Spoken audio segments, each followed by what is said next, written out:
Hello, today we're going to install Qora on Windows. Qora is a second generation cryptocurrency. To get to the main page, we're just going to type Qora into Google, and the very first link that pops up here is the main Qora page. Now this is the authoritative source for everything about Qora. It is on bitcointalk.org, so you are in the right place there. So this post has the latest download links, latest information about the project, and other resource information links. So we're going to go ahead and click this download link. This actually takes us to another, further in the same discussion thread to a later post where version 10 was posted. So we'll go ahead and click the download link again. That'll take us to Mega Download site. So we'll click this red download button, and that will download Qora to our computer. So while that's downloading, one of the requirements is to have Java installed on your computer. And to install Java, we'll go to java.com and we'll click this link up here that says download. And we're going to click this button down here that says see all Java downloads. So I have a 64-bit machine, so I need the 64-bit installer, so I'm going to click this. If you have a 32-bit, you can use the 32-bit installer. Now, one word of caution while this is downloading, you may, even though you have a 64-bit machine, you can have 32-bit installed and have it working, Java working in the web browser.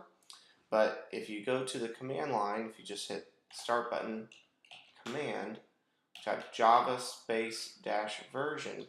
If that doesn't come back with the Java version like it didn't on my machine, we do not have it working on the command line. So 64-bit, the download finished here, so we'll install this.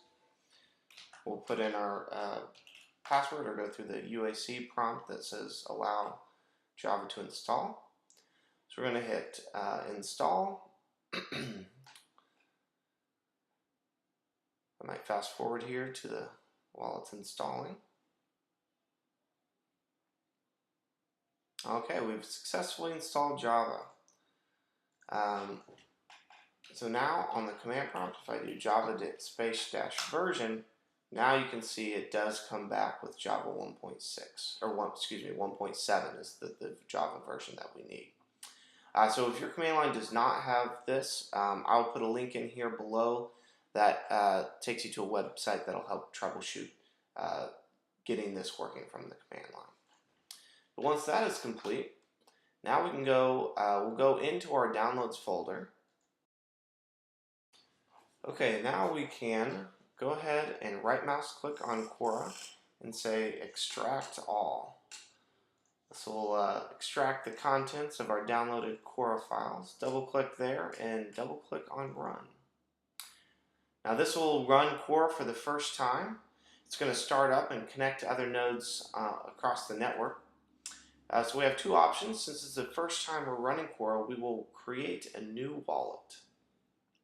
So now we're presented with a randomly generated unique seed. So this is private to our account. So this is what you need to recover this wallet on another machine or recreate it anywhere else. This is all the information that we need. So we want to keep this safe. We will hit Control-C to copy that.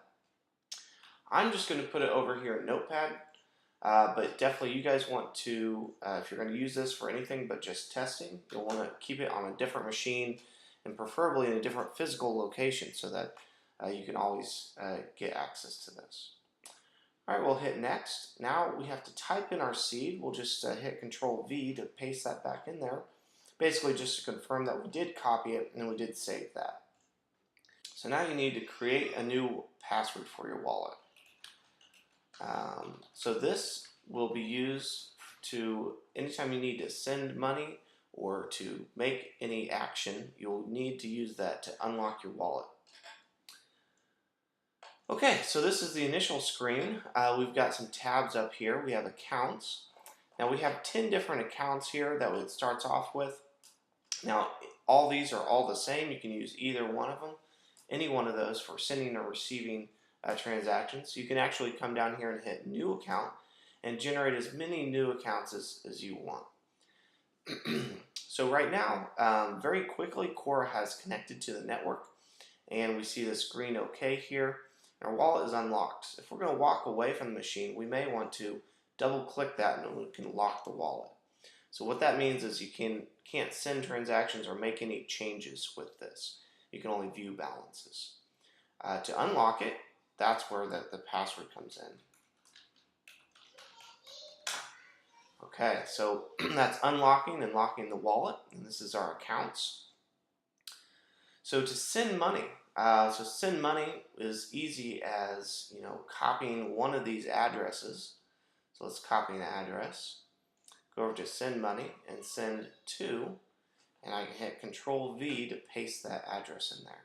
And I can put any amount in here.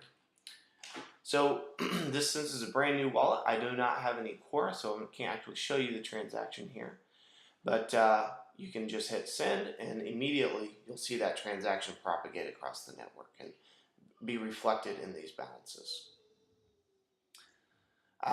This is the transactions tab. So every time you send or receive money, every transaction will show up here.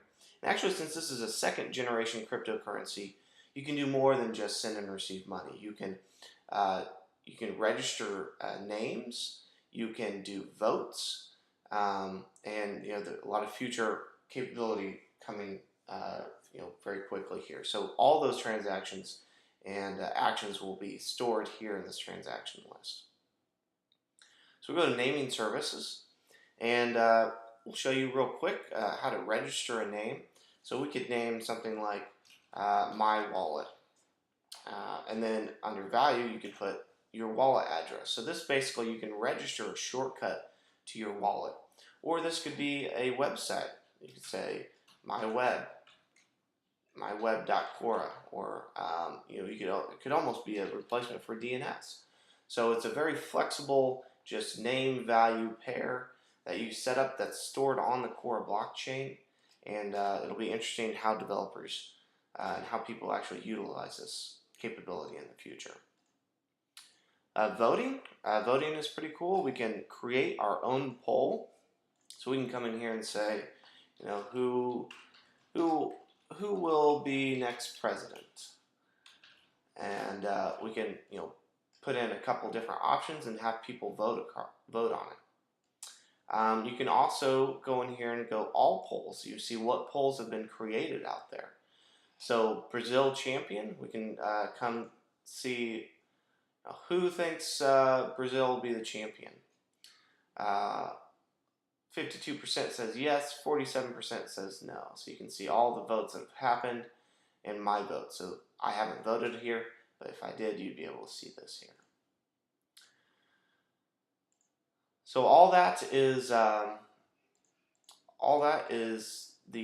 that's a quick overview of Qora.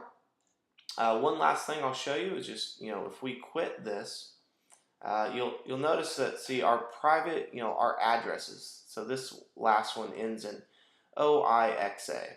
Okay, so if we quit out of here, and if we actually go back here and delete our entire folder, so this is going to delete all our wallet data. Actually, I deleted the wrong one, so we want to delete this one. This deletes all our wallet data and all our information. So now I've just killed all our private information. However, since I saved the seed over here, I will be able to recover. So let's extract our, the original client again. Come in here, double click on run.